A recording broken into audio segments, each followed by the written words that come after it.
Muy buenas tardes.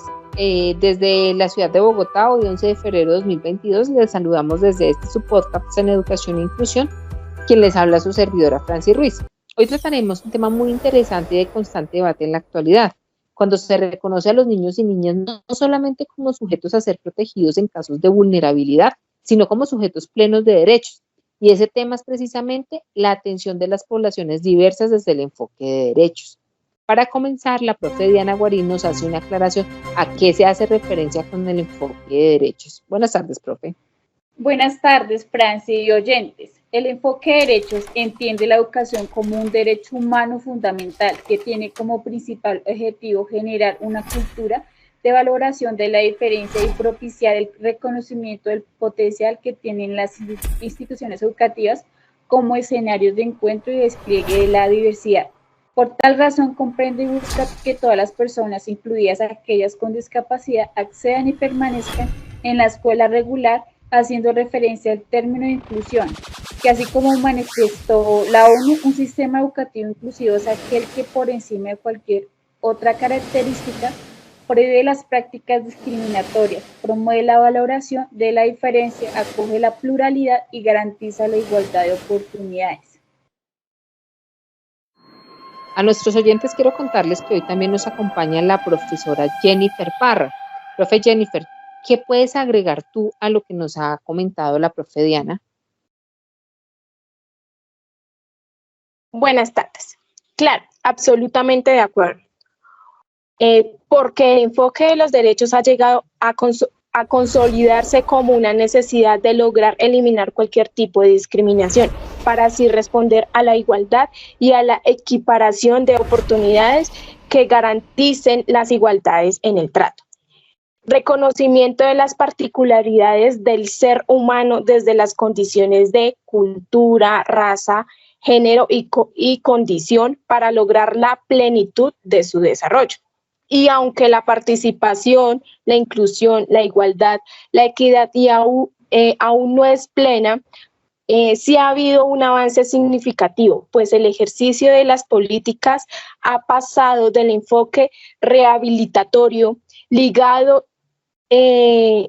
solo a la restitución de los derechos, al del derecho fundamental a la igualdad, haciendo que las particularidades de los individuos sean vistas, no como un impedimento, sino como oportunidades de reconocer otras cualidades, con la posibilidad de hacer que se traslade a los ambientes sociales, culturales y familiares. Claro, y es que al respecto, la Convención de los Derechos del Niño señala la necesidad de tener en cuenta la importancia de las tradiciones y los valores culturales de cada pueblo para la protección y el desarrollo armonioso del niño.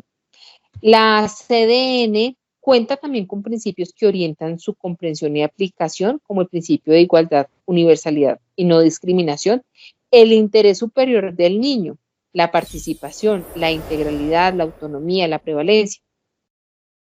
Pero desde esta perspectiva, ¿qué consideran ustedes que deben hacer las instituciones educativas para integrar esas acciones en el diario vivir de la comunidad educativa?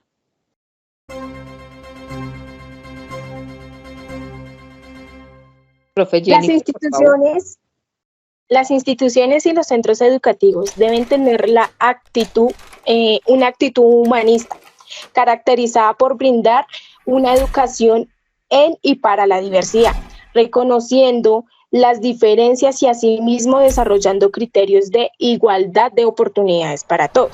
De igual manera, debe suscitar las condiciones para que la libertad, el respeto, la convivencia y la solidaridad sean los pilares de formación del sujeto, para crear mecanismos de apoyo interinstitucional como una responsabilidad compartida. Por eso es fundamental consolidar propuestas pedagógicas que guarden los principios del enfoque de los derechos, que garanticen el acceso, la permanencia y la promoción, y asimismo proporcionen estrategias de flexibilización curricular atendiendo a las necesidades del aprendizaje y apoyos requeridos a partir del seguimiento y la evaluación de un proceso. Bueno, entonces reconocemos que en todos estos procesos la multiculturalidad es fundamental en el desarrollo integral de las infancias, porque incluso organismos internacionales y nacionales han reconocido la diversidad étnica y cultural como un valor para la humanidad. Pero ¿qué instrumentos se han desarrollado en favor de la protección de toda esa riqueza que es posible apreciar en la interculturalidad? Profe Dianita, por favor.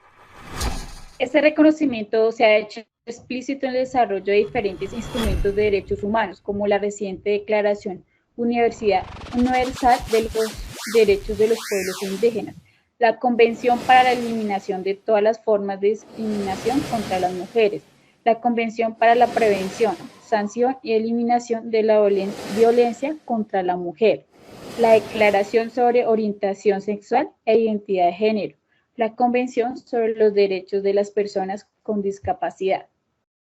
Por eso a la educación además se le ha dado un enfoque diferencial, centrado en atributos como la etnicidad para pueblos indígenas, afrocolombianos, rom, la identidad de género y la vulneración de derechos, reconociendo que entre las particularidades que se deben atender se encuentra que de acuerdo a estos atributos los niños y niñas pueden tener ritmos propios de crecimiento, formas particulares de aprender, viven su cultura y su tiempo de una manera particular, ocupan un lugar en su familia y ejercen un rol específico al interior de su comunidad. Por eso la educación desde el enfoque de derechos y la inclusión en el grosso de su extensión debe concebir que cada niño y cada niña requiere un acercamiento particular, que considere sus especificidades para garantizar que su vida, crecimiento y desarrollo se den de manera integral, acorde con sus derechos y deseos.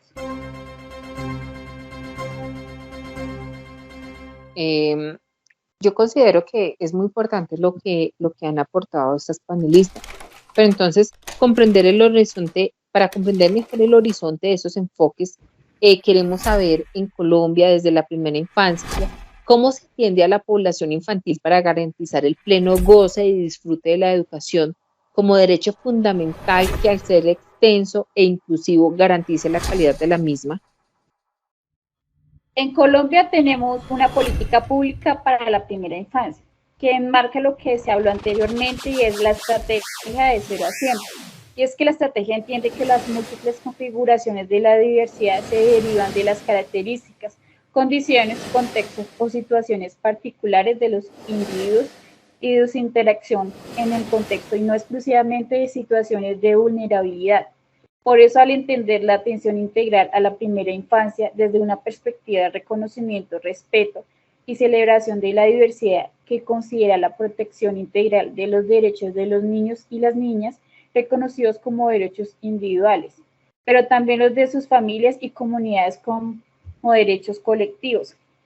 Significa que partimos del reconocimiento de la diversidad y singularidad de las formas de vida y desarrollo de los niños y niñas, al tiempo que propondemos por la prevención y la eliminación de la discriminación de los niños, niñas, sus familias y comunidades en todas las formas de interacción y acción de las entidades, sean estas públicas o privadas, que garantizan su atención, así como en las relaciones cotidianas que tejemos alrededor de los niños y las niñas. Es muy interesante todo el tema, pero el tiempo es limitado. Entonces, ya para cerrar y a modo de conclusión, consideramos que los avances en el asunto tratado han ido encaminados a la eliminación de barreras para la participación en concordancia con el enfoque de derechos, lo cual permite reconocer avances significativos en términos de resignificar el enfoque de inclusión como un proceso que no es exclusivo para las personas con necesidades educativas especiales y que, por el contrario, es un proceso que depende de la comunidad, dado que es en este escenario cotidiano donde se encuentran las barreras para la participación. Y desde el enfoque de derechos, todos somos partícipes y corresponsables en la minimización de las mismas. No queremos terminar sin antes dar gracias por escucharnos. Nos encontraremos luego con un nuevo tema de discusión. Que estén muy bien, hasta luego. Hasta luego. Hasta luego. Y gracias.